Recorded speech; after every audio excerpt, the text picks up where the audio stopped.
মাদক মামলায় এবার পুলিশের জালে তেলিয়ামুড়া প্রতিষ্ঠিত ব্যবসায়ী প্রসেনজিৎ। অসম রাজ্যের বাজারিছড়া থানায় পুলিশ তেলিয়ামুড়া থানার সহযোগিতায় তেলিয়ামুড়া শান্তিনগর এলাকা থেকে রবিবার সকালে তেলিয়ামুড়া সার ব্যবসায়ী তথা সপ্তসিন্ধু দশদিগন্ত ক্লাবের সম্পাদক প্রসেনজিৎ রায়কে গ্রেপ্তার করে।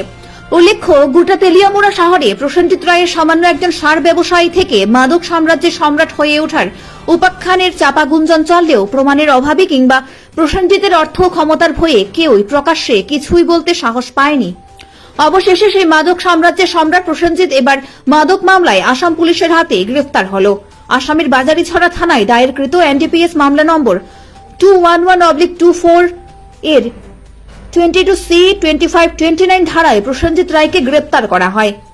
প্রসেনজিতের গ্রেপ্তারের পর এবার এই প্রসেনজিৎ রায়ের সামান্য একজন সার ব্যবসায়ী থেকে কোটি কোটি টাকার অর্থের বলিয়ান মাদক সাম্রাজ্যের সম্রাট হয়ে ওঠার উপাখ্যানের সত্যতা কিছুটা হলেও প্রকাশ্যে এসেছে।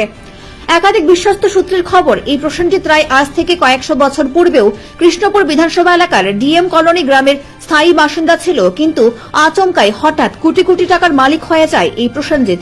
এরপরেই তেলিয়ামুড়া শহরের উপকণ্ঠে শান্তিনগর এলাকার জায়গা ক্রয় করে বহুতল বিশিষ্ট রাজপ্রাসাদের মতো বাড়ি নির্মাণ করে ফেলে এই প্রসেনজিৎ।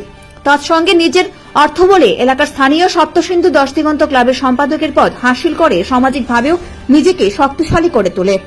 এখন প্রশ্ন, কিভাবে প্রসেনজিৎ একজন সাধারণ সার ব্যবসায়ী থেকে এত কোটি কোটি টাকার মালিক হয়ে ওঠে? প্রশাসন কি এই বিষয়ে গুরুত্ব আরোপ করে তদন্ত শুরু করবে? Bureau report, Dharmanagar news online. Bazarichhara PS থেকে ইনভেস্টিগেটিং অফিসার আসেন আমাদের এখানে হেল্পের জন্য।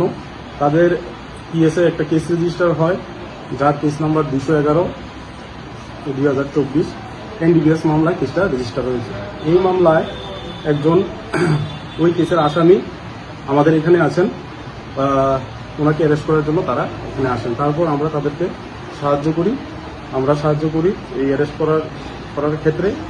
তখন আসাম পুলিশ এবং আমাদের থানার পুলিশের সহায়তায় এই প্রসেনজিৎ রায়, বাবার নাম ননীগোপাল রায়, ডিএম কলোনি কৃষ্ণপুর, তাকে এই 211/2024 বাজারি থানা পিএস কেসের মামলায় তাকে আটক করা হয়। আটক করে তাদের নিয়ে যায় এখান থেকে।